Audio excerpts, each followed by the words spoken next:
So hey guys, welcome back to my new video. So guys, हम start करने वाले अपना नेक्स्ट मॉड्यूल। हमने जो मॉड्यूल 1 था जिसमें 4 चैप्टर्स है वो कंप्लीट कर चुका है। अगर आपने अभी तक नहीं देखा तो डू वॉच इट आउट, आपको एंड स्क्रीन में मिल जाएगा वो प्लेलिस्ट। अब हम स्टार्ट करने अपना नेक्स्ट मॉड्यूल जिसका नाम है Das Haus von Familie Weigel Lektion 1। Okay, so without wasting any further time let's get started. So guys, let's start. तो सबसे पहले हम लिख लेते हैं ऊपर लीबरबैन। और अब देखो गाइस, यहाँ बेन आया इसलिए यहाँ लीवर है। मैंने बताया था पहले भी, मेल के केस में लीवर आता है। अगर हम किसी फीमेल पर्सन को लिखते हैं तब यहाँ लीबो आता है, ई एंडिंग, ठीक है। और अगर मेल है तो लीवर, E R ending. Okay, next हम लिखते हैं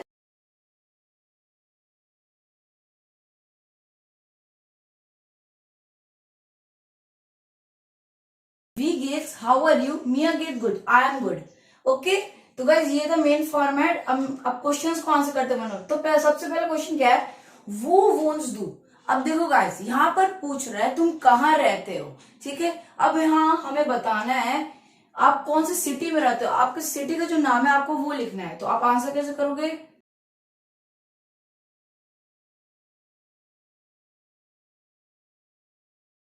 आई लिव इन नोएडा। अब यहाँ वो ना क्यों, क्योंकि इश है। मैंने इस चैप्टर में आपको सिखाया था वर्ब कॉन्जुगेशन, ठीक है। वोने का वर्ब कॉन्जुगेशन सिखाया था, इश के साथ ई एंडिंग होता है तो वोना आएगा।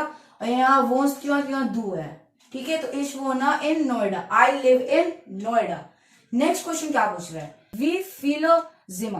अब आपको बताना है कि जो आप जहां रहते हो, मतलब जो आपका घर या अपार्टमेंट या सोसाइटी है, उस घर में आपके कितने रूम है। अब यहाँ रूम का मतलब सिर्फ बेडरूम नहीं है, यहाँ रूम का मतलब है आपका ड्राइंग या लिविंग रूम, किचन, बाथरूम, मतलब घर के जो बेसिक पार्ट रूम से सबको बारे में आपको बताना है कि आपके घर में क्या क्या है। तो आपको पहले उसे एक्सप्लेन करना है।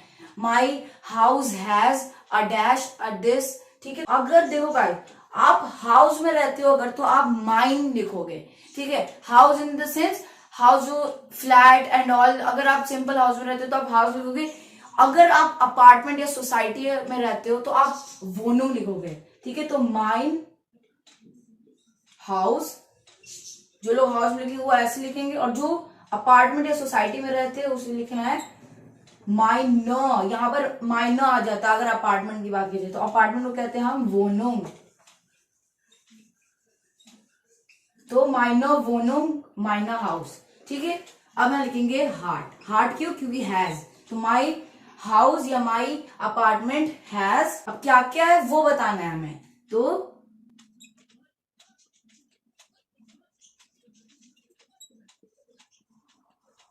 zwei Schlafzimmer, 2 bedrooms,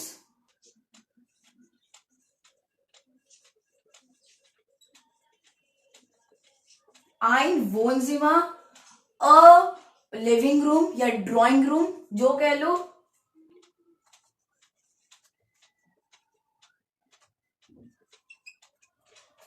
आइनो क्यूश, अ किचन, एक किचन है।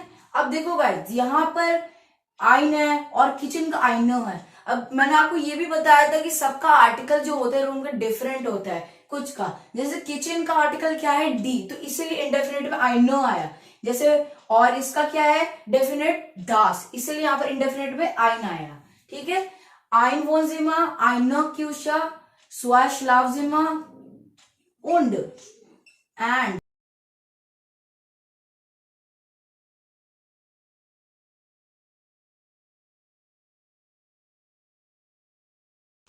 बार्जिमा, 2 बाथरूम्स। तो मतलब मेरे घर में क्या क्या है, मैंने अपने घर का एक्सप्लेन किया है। क्या क्या है मेरे घर में, 2 बेडरूम्स है, एक वोनजिमा है, एक किचन है, और 2 क्या है, बाथरूम्स। ये क्लियर हुआ। नेक्स्ट क्या है, वी जिन डी जिमा। अब देखो भाई, इसमें हमें क्या बताना है, इसमें हमें बताना है कि जो आपके जो भी रूम्स, मतलब ये सब जो मैंने अभी यहाँ मेंशन किया, आपको अब उसे डिस्क्राइब करना है। अब डिस्क्राइब कैसे करेंगे, मैंने इस चैप्टर में आपको सिखाया, हम यूज करेंगे एडजेक्टिव्स का।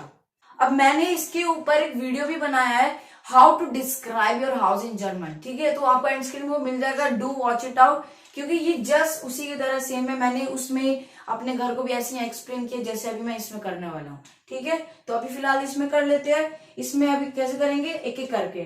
पहले क्या है, श्लावजिमा। अब श्लावजिमा को करेंगे पहले। तो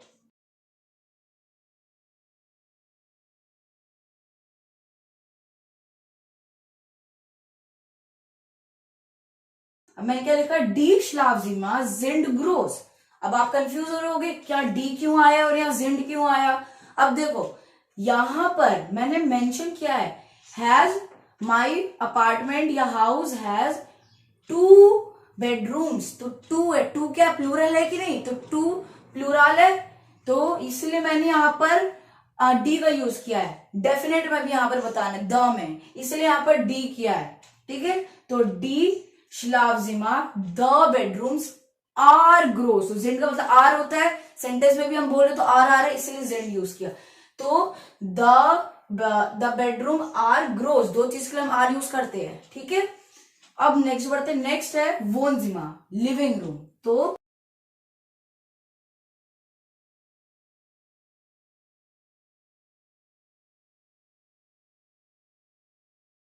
अब मैंने क्या लिखा है, दास वोनजिमा इज श्योन। इसका मतलब क्या है, द लिविंग रूम या जो आपका ड्राइंग रूम है इज श्योन। श्योन मतलब क्या होता है, ब्यूटीफुल।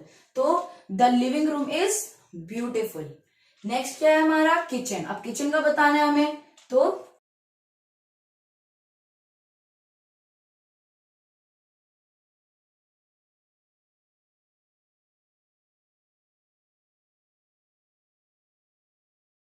ओके, अब मैंने लिखा है डी क्यूशर इज क्लाइन आवर न्यूट्लिश। अब इसका क्या मतलब है, इसका मतलब है द किचन डी क्यूशर इज मतलब इज, क्लाइन का मतलब small, the kitchen is small मतलब जो मेरा किचन है वो छोटा है, बट पर न्यूट्लिश है। न्यूट्लिश मतलब यूजफुल, मतलब मेरा किचन छोटा जरूर है पर वो बहुत यूजफुल है, यूजफुल है। ठीक है, तो द किचन इज क्लाइन अब न्यूट्लिश।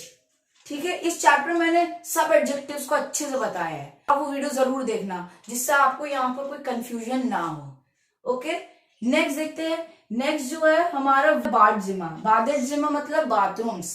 अब यहाँ पर टू की बात किया हूं मैं, इसलिए यहां पर भी मैं प्लूरल यूज करूंगा जैसे मैंने यहां किया था। तो डी में स्टार्ट करूंगा। तो डी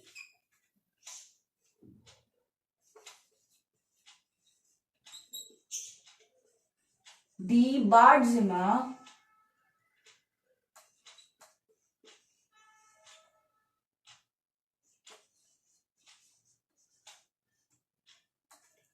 क्लाइन। अब देखो गाइस मैंने यहाँ क्या लिखा है, द बाथजिमा जिंड क्लाइन। अब मैं बता रहा हूं द बाथरूम्स, एक बाथरूम नहीं दो बाथरूम की बात कर रहा हूं, डी लिखा हूं ना तो दो बाथरूम, तो द बाथरूम्स आर क्लाइन। अब मैंने बताया जो मेरे दोनों बाथरूम है वो छोटे है, स्मॉल है। ओके, तो ये क्लियर हुआ आपको। अब नेक्स्ट की तरफ बढ़ते हैं। नेक्स्ट क्वेश्चन, ये डन ये डन। अब नेक्स्ट है वी इज डाइन ओडर डाइनर वोनुम या हाउस। मतलब आपको बताना है जो आपका हाउस है, ये जो आपका अपार्टमेंट है, सोसाइटी है, वो कैसा है। कैसे इन द सेंस बड़ा है, छोटा है, अब कैसे वो आपको बताना। ठीक है, तो यहाँ पर मैं हाउस की बात कर रहा हूं। अगर आप सोसाइटी या फ्लैट में रह रहे हो तो, सॉरी सोसाइटी या अपार्टमेंट में रह रहे हो तो आपको ये यूज करना है, माइनर वोनुम इस्ट। तो मैं यहाँ पर अभी हाउस की बात करूं इसलिए माइन हाउस इस्ट।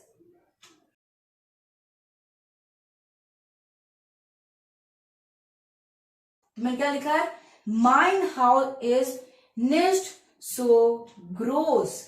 मतलब my house is not that big, मतलब वो बहुत बड़ा नहीं है। अगर आपका घर बड़ा है तो आप कैसे लिखोगे, माइन हाउस इज ग्रोस, माइन हाउस इज जिया ग्रोस, माइन हाउस इज क्लाइन, माइन हाउस इज जिया क्लाइन। ओके, आप ऐसी डिफरेंट एडजेक्टिव यूज कर सकते हो। ठीक है, अगर श्योन है, जिया श्योन है, जैसे भी आप लिख लो। ठीक है, मैंने तो अभी अपने घर का बताया है। नेक्स्ट देखते हैं, गार्डन बालकोन टेरास। अब देखो यहां पूछ रहा है कि आपके घर में गार्डन है, गार्डन मतलब गार्डन, बालकोन है, बालकोन मतलब बैल्कनी, टेरास, टेरास मतलब टेरेस है कि नहीं। अब देखो गाइस मेरे घर में जैसे बैल्कनी है सिर्फ, ठीक है, तो मैं जैसे सोसाइटी में रहता हूँ फॉर एग्जाम्पल, तो मेरे घर में बैल्कनी है सिर्फ, ना ही गार्डन है ना ही टेरेस है। अब यहाँ पर मुझे अपना ब्रेन यूज करके पहले ही मैं बता दूंगा कि मेरे घर में ना ही टेरेस है ना ही बालकनी, उसके बाद मैं बताऊंगा कि मेरे घर में बैल्कनी है और उसे फिर डिस्क्राइब करूंगा। समझ में आ गया? अब यहाँ पर गार्डन मतलब अंदर नहीं, मतलब घर के बाहर अगर है तो आप लिख सकते हो।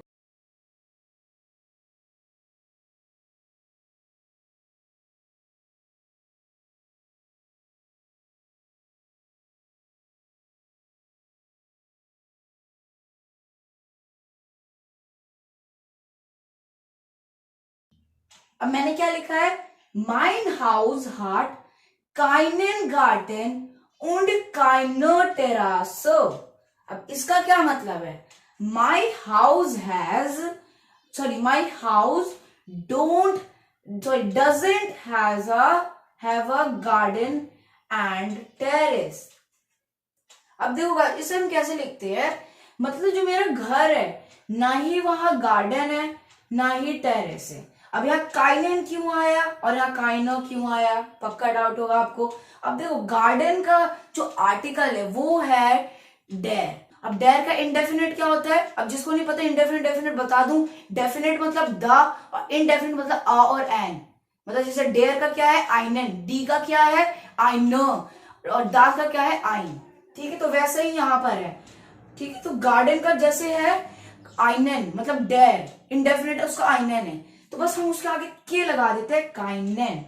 और अगर इसी जगह बात होता किसी फीमेल का, जैसे अगर मान लो यहाँ किचन होता तो वहां काइनो आता, बस आगे के लगा देना इंडेफिनिट आर्टिकल के आगे, ठीक है। तो यहाँ पर इसलिए काइनो आया और यहाँ पर काइनो इसलिए आया फीमेल क्योंकि इसका आर्टिकल डी है। तो आप आज से बता सकते हो कि आपके घर में क्या है और क्या नहीं। माइन हाउस हैज, पहले आपको बताना है, एक एक करके बताते जर्मन में। गार्डन है नहीं है, एंड लगाओ, टेरेस है नहीं है, खत्म। ओके, तो गाइस ये कंप्लीट होता है। अब मैंने बताया लास्ट में क्या लिखते हैं ईमेल के, फीलो ग्रूसो, इसका मतलब क्या होता है, बेस्ट विशेस, फीलो ग्रूसो। और आपका जो पूरा नाम है वो आप लास्ट में लिखते हो, हरीज आलम। तो इसी के साथ हमारा ये वीडियो जो वो एंड होता है। होप आपको एक एक टॉपिक जो अभी तक मैंने समझाया वो अच्छे से क्लियर हो गया होगा। इससे रिलेटेड कोई भी डाउट है तो do comment it out, okay. और अगर आपको आज की वीडियो अच्छी लगी, समझ में आया, तो प्लीज जो रेड कलर का बटन दीजिएगा, do subscribe it and notifications को भी ऑन कर और बेल आइकन को भी ऑन कर देना, okay. Will gonna meet in next video, till then auf Wiedersehen und bis bald।